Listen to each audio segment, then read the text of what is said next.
right.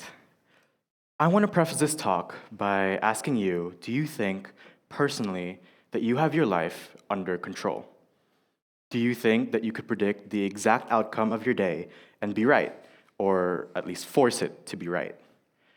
Do you think you can easily plan to walk out of this building, go into the nearest cafe, and have nothing out of plan occur? Now, I know some of you are thinking, of course not, there are so many factors, or of course I can, nothing can stop me. But the truth in the matter is, life is unpredictable. You could actually get to the cafe with no problem at all, or it could rain, or you could get hit by a bus, or a meteor could crash on you, and so many other possibilities. There's actually a theory to this phenomenon. I'm sure at some point in your life you've heard of the butterfly effect, the idea that the slightest factor can enact the largest change. For example, imagine someone walking down the street. They trip over a rock, and in anger, they kick that rock so hard it reaches to the other side of the street. A few hours later, somebody else trips on that rock, but instead, they stumble, fall on the road, and get hit by a car. A life lost over the anger of one man. Another example is me. I'm not actually supposed to be here, and of course, I don't mean that in the way that I just snuck up on stage and grabbed the mic. I mean that in the way that, due to no planning or precognition of my own, I am here on stage giving a TED Talk. For context, my classmates were the ones who were supposed to be giving this talk, but they had scheduling issues. So one day I got a text asking me if I'd want to do it. A few months later, I am in a Zoom call with a published author, a future Paralympic, a child's rights activist, and a motivational speaker, wondering to myself, how the hell did I get here? Admittedly, I didn't really know that I was going to be here, nor did I ever imagine that I would be doing something like this.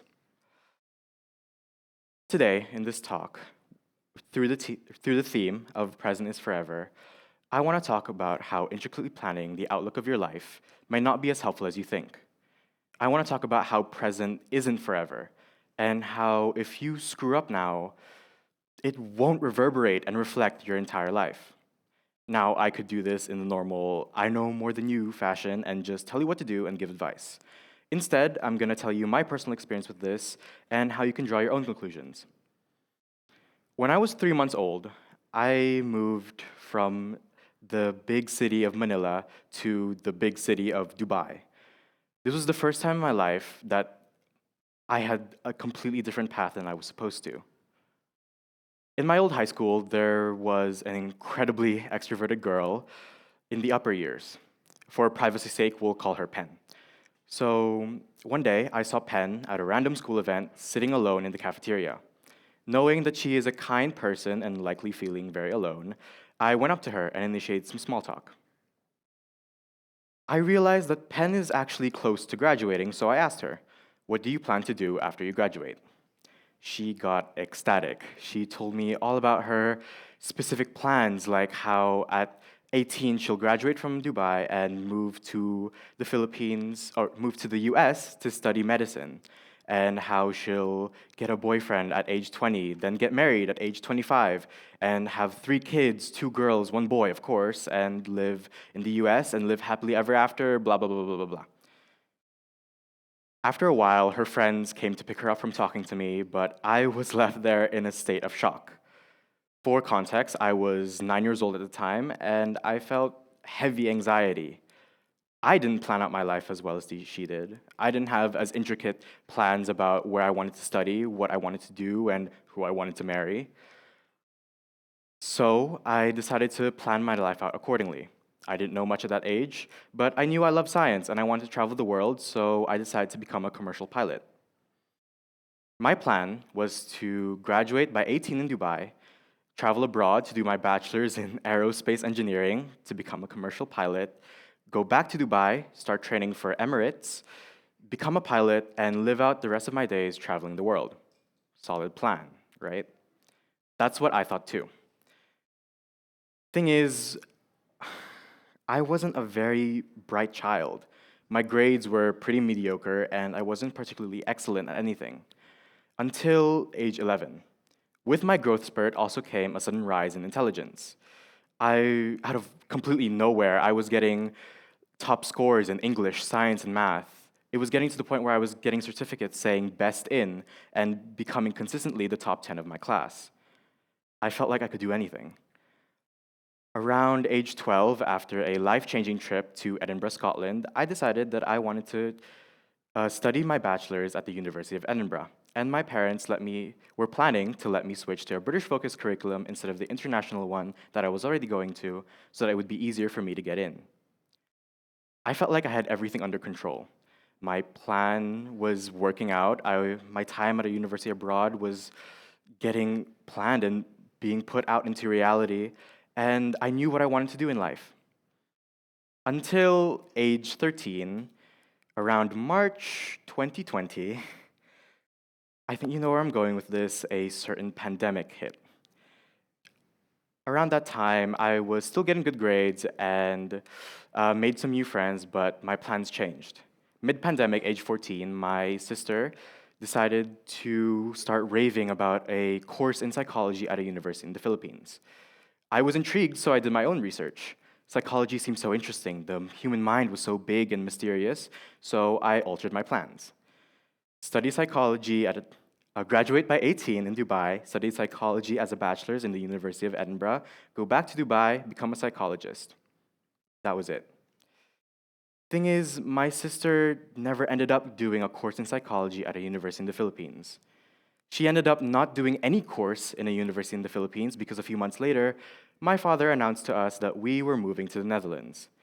So for the third time in my life, it was changing tremendously. I was being put on a different path once again. Admittedly, I was excited for the move. Skipping around a few years, I went to a Dutch school for the very first time, which was a massive culture shock compared to the schools in Asia. Then I went to International School Haarlem. During then, I got nostalgic and decided to look back at my old friends. I saw through Facebook that my friend Pen turned out to not graduate and never leave Asia. She repeated her year in high school and went to a school in the Philippines where she now studies finance on her path to becoming an investment banker. She also has a girlfriend. As of now, I plan to go to a university in the Netherlands, do a course in liberal arts and sciences,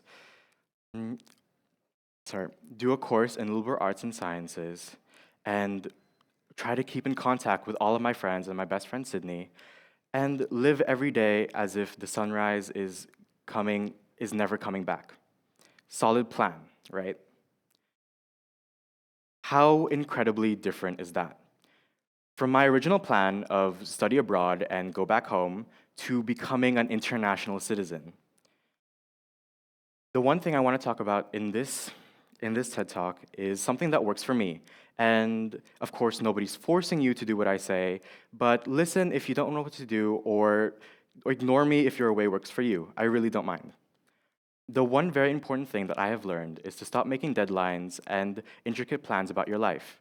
Of course, I'm not saying stop planning entirely, but I'm saying that you should make so much error in your life plan that it just looks like a bucket list. Okay, now why would you do this? Take a moment to imagine meeting yourself at 9 years old. You're talking to your 9-year-old self about your job, your hobbies, and what you do every day. Without mentioning your name, would your 9-year-old self recognize you? Would it matter? Now, if you're wondering why I'm asking you to compare your aspirations from when you were 9 years old, why not? I'm not saying that aspirations are childish. I'm saying that the idea that we can control every aspect of our lives is proven to be futile. Take a look at the butterfly effect. Life is full of revelations, experiences, wins, losses, and surprises. The universe will push and pull you whichever way it wants for however long it wants. The only thing that you can really control is whether or not you learn to fight it or flow with it. To loosely quote a character from My Current Obsession, we don't have to do anything. We have to take in nourishment, expel waste, inhale enough oxygen to keep ourselves from dying, and that's it. Everything else is optional. Thank you.